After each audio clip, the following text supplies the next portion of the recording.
uh, the passage or passage portions of your urinary system. You have here your ureter, your urinary bladder, and then your urethra. So you have here your minor calyces, your major calyces, your renal pelvis going to your ureter, then to your urinary bladder for temporary storage before micturition, and then your urethra. Please note that the funnel-shaped chamber that accepts urine leaving the ducts of Bellini at the area cribrosa portion of the apex of the renal pyramid is covered by transitional epithelium. This transitional epithelium here acts as a barrier separating the urine from the underlying interstitial connective tissue. Please note that if you try to go over when you talk about your urothelium, they have tight junctions. They have very tight junctions to prevent the escape of urine going to the interstitium. Okay? Again, your minor calyces.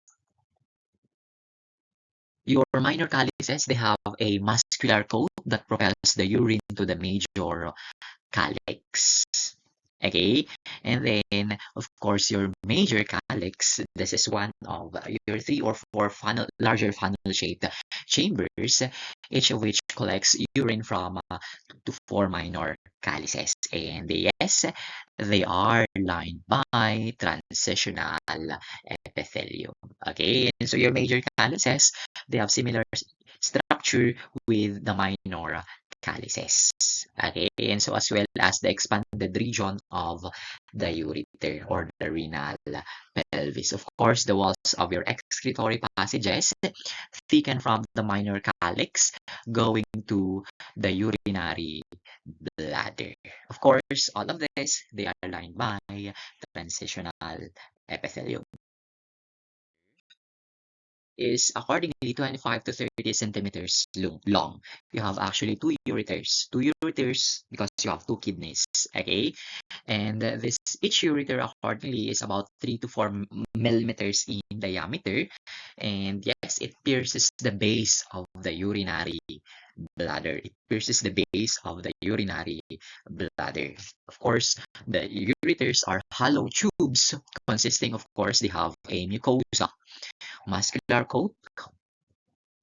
Your mucosa, of course, it lines the lumen. It consists of your epithelium, lining epithelium. And then you have the muscular coat, which is otherwise known as the muscularis, and then there is a fibrous connective tissue covering. The mucosa of the ureter has several folds accordingly. It has several folds which project into the lumen when the ureter is empty. And yes, the several folds of the ureter mucosa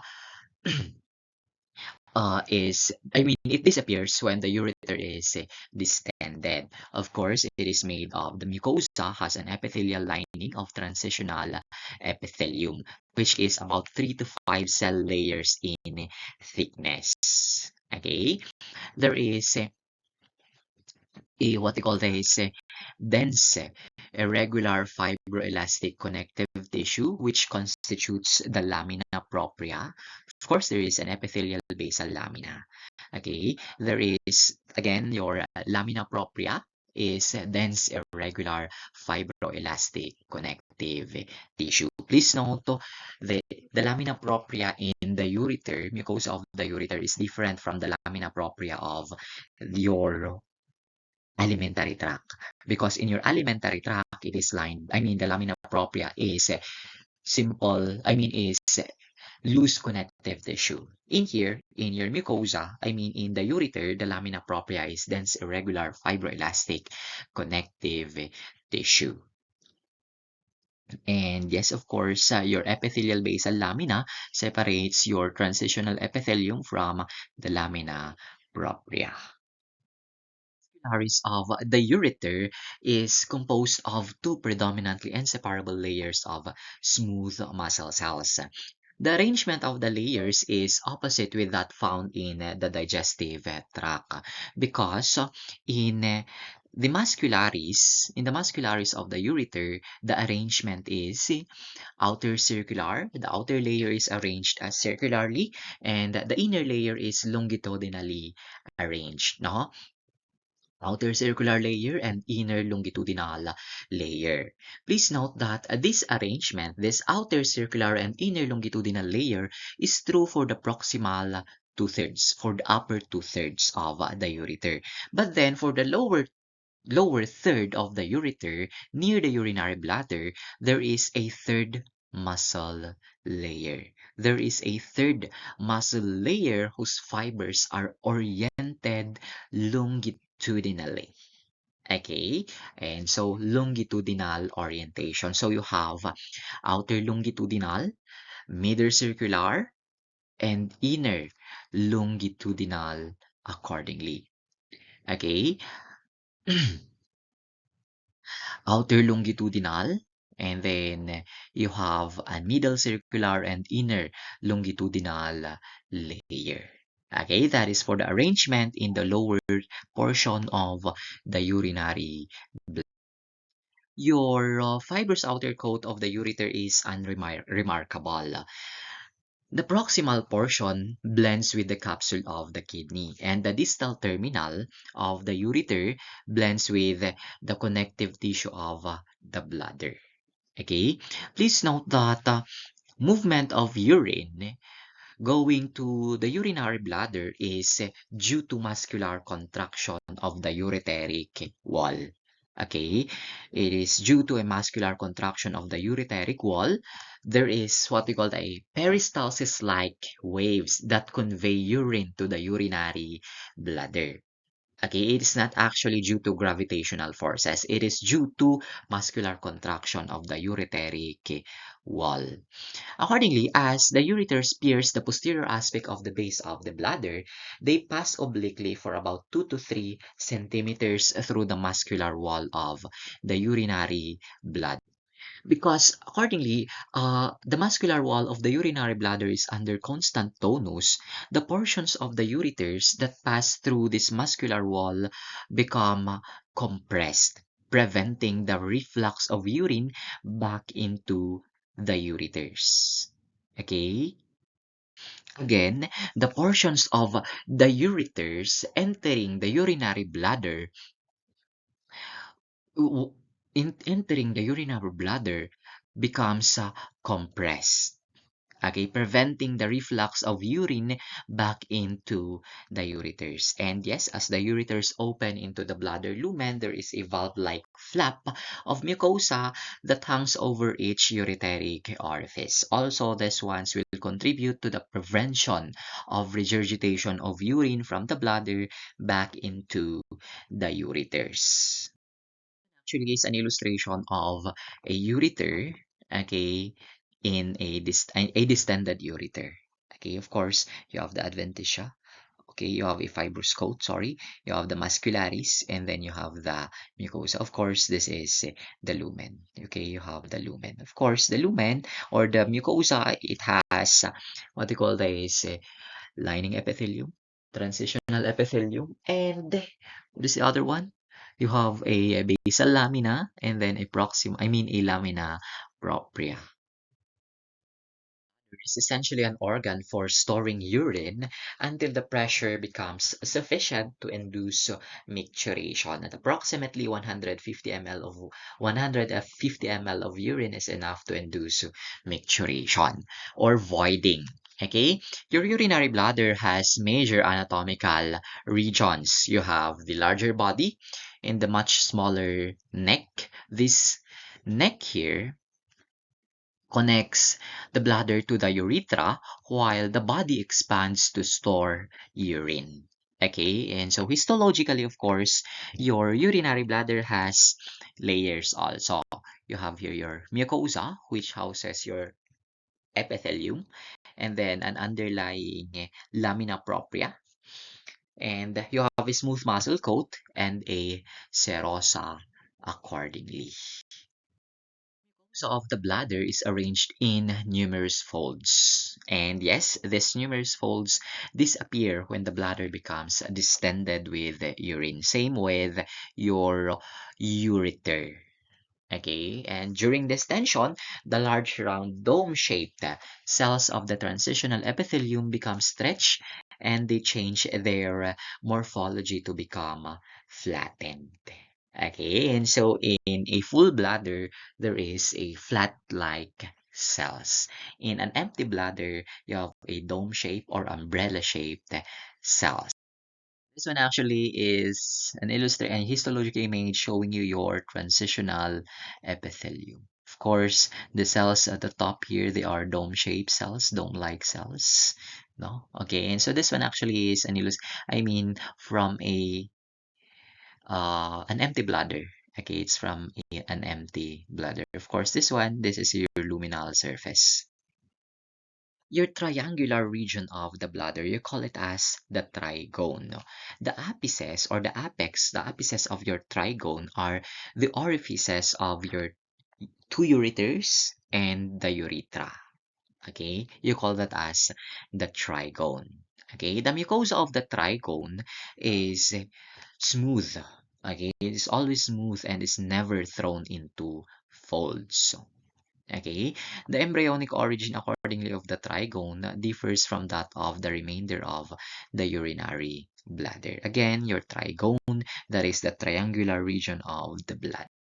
Propria of the urinary bladder may be subdivided into two layers. There is this more superficial, that is made of dense irregular collagenous connective tissue, and then a deeper layer, deeper lamina propria, which is looser layer of connective tissue composed of a mixture of collagen and elastic fibers. Okay, accordingly, the lamina propria of the urinary bladder does not contain glands, no, except at the region surrounding the urethral orifice. At the urethral orifice, the lamina propria, it has mucus glands accordingly. And usually, this mucus glands present at the orifice of your uh, urethra. I mean, at the at the orifice surrounding the urethral orifice, the glands extend only into the superficial layer of the lamina propria. And yes, these glands, they secrete a clear, viscous fluid that lubricates the urethral orifice accordingly. And then you have your muscular coat of the urinary bladder, which is known as the detrusor muscle. It is made of three interlaced layers of smooth muscle, and they can be separated only in the region of the neck of the bladder. In the neck of the bladder, they are arranged as thin inner longitudinal layer and a thick middle circular layer and a thin outer longitudinal layer. Okay, the middle circular layer is interwoven with elastic fibers and it forms your internal sphincter muscle.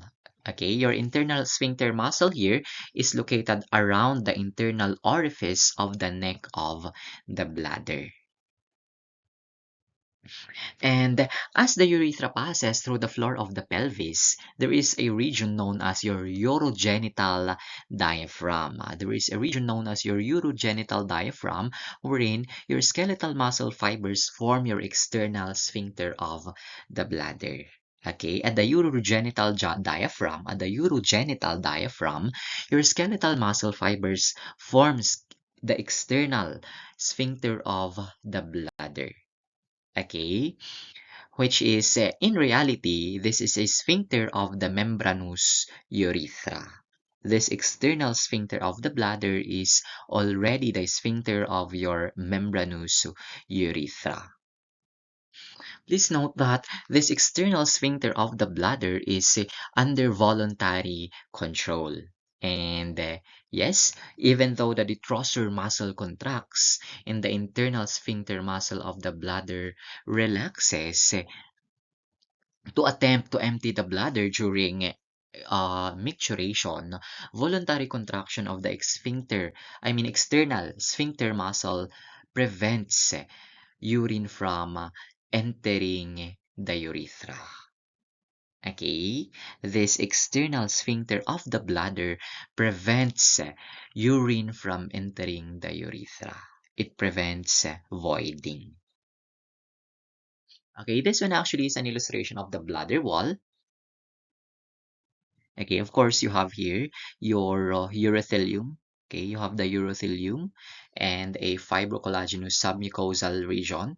And then the bulk of the wall is, please note, the bulk of the wall is your smooth muscle, which is actually organized into 3 layers. Okay.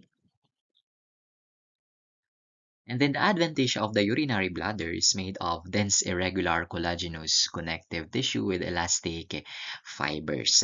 Please note that certain regions of the adventitia are covered by a serosa. Okay, and so they are covered by a serosa, and some are covered with fat. Okay, and so some are covered with fat. Micturition or your urination or the emptying of the urinary bladder. This is actually a process that is controlled by both autonomic and voluntary nervous system. Okay, your autonomic control of the urinary bladder has a sensory and motor components. Okay, please note that when the bladder is stretched to a certain extent, the signals from the stretch receptors will initiate contraction of the detrusor muscle. Okay, it will initiate contraction of the detrusor muscle and relaxation of the internal urinary sphincter so that the bladder can expel the urine. Please note that the internal urinary sphincter is involuntarily controlled. Again, internal sphincter is involuntarily controlled. That is why, for actual urination to occur, the somatic motor fibers carried by the pudendal nerve must permit the relaxation of the sphincter muscle or the external sphincter of the bladder. Okay, and so if what you call this, if the external sphincter of the bladder relaxes, it will open the lumen of the membranous portion of the urethra. Okay, finally, voiding urine. Okay, and so finally, voiding urine. This is actually an illustration showing you your bladder. Okay, of course, still, this is a distended bladder. Okay, I mean empty bladder, an empty bladder. Okay, you have your transitional epithelium, you have the lamina propria. Okay, you have your, what do you call this, muscles, smooth muscles. Okay, and then your outer serosa. Your urethra, it drains the urinary bladder. Okay, your urethra is a single tubular structure, which of course communicates with the outside, and it permits elimination of urine from the body. Okay, of course, as the urethra pierces the perineum or the urogenital diaphragm or the floor of the pelvis, skeletal muscle fibers will form the external sphincter muscle surrounding the urethra. Okay, and so this external sphincter muscle permits voluntarily control of micturition. Okay? The urethra of the male is longer than that of the female and has a dual function. Okay, and so for the males, again, it has a dual function. It acts as a passageway for both urine as well as semen. Okay? For your female urethra, the female urethra is about 4 to 5 centimeters in length and 5 to 6 millimeters in diameter. And yes, it extends from the urinary bladder to the external urethral orifice, just above the anterior opening of the vagina. And yes, normally, the lumen of the female urethra is collapsed. Okay, except during micturition. And yes, it is lined by transitional epithelium near the bladder and by a stratified squamous epithelium along the remainder of the length. Okay, accordingly, interspersed in the epithelium are patches of pseudostratified columnar epithelium. Okay, the mucosa of your female urethra is arranged in elongated folds because of the organization of the fibroelastic lamina propria. And yes, there are mucus secreting glands, you call them as your glands of Litteri, that are scattered along the length of the urethra. And this one they are clear accordingly. Please note that there is also a thin vascular erectile coat surrounding the mucosa of the female urethra. Okay, this muscular layer of the urethra is continuous with that of the bladder, but then it is composed of two layers only, an inner longitudinal and an outer circular smooth muscle. Okay, an inner longitudinal and an outer circular smooth muscle layer. As the urethra pierces the perineum or the urogenital diaphragm, a sphincter of skeletal muscles surround it and permits voluntary control of micturition. Okay, and then for your male, the male urethra is 20 centimeters in length, and it's three regions. You have three regions. You have the prostatic, okay, your membranous, and your spongy. Okay, and so they are named according to the structures where it passes through accordingly. Your prostatic urethra is 3 to 4 centimeters long, and it lies entirely in the prostate gland. This prostatic urethra is lined by transitional epithelium, and it receives the openings of many tiny ducts of the prostate. And then you have your membranous urethra. It is 1 to 2 centimeters in length, and this is named because it passes through the perineal membrane or your urogenital diaphragm. And yes, your membranous urethra is lined by stratified columnar epithelium interspersed with patches of pseudostratified columnar epithelium accordingly. And then you have your spongy urethra. Your spongy urethra is the longest portion of the urethra, which is 15 centimeters in length. It passes through the length of the penis, terminating at the tip of the glans penis as the external urethral orifice. Okay? This spongy urethra is named because it is located in the corpus spongiosum. And yes, again, your spongy urethra is lined by stratified columnar epithelium interspersed with patches of pseudostratified columnar epithelium. And also interspersed with stratified squamous, non-keratinized epithelia. The enlarged terminal portion of the urethra in the glans, or you call that as your navicular fossa, the terminal portion or the navicular fossa is lined by stratified squamous, non-keratinized epithelium. Okay, the lamina propria of the all three regions of the prostatic, membranous, and spongy urethra is made of loose fibroelastic connective tissue with rich vascular supply. Again, the lamina propria of your prostatic, membranous, and spongy urethra is loose fibroelastic connective tissue with rich vascular supply. And yes, it houses numerous glands of Litteri, okay, whose mucus secretions lubricate the epithelial lining of the urethra. Okay, that is for your passages, urinary passages. Okay, I guess that's it for today. We will continue next time. And thank you for making this far. Thank you so much. Okay, this has been Gael reminding you to live fully, love deeply, laugh often, keep learning, and never forget to enjoy the ride. Thank you and see you around.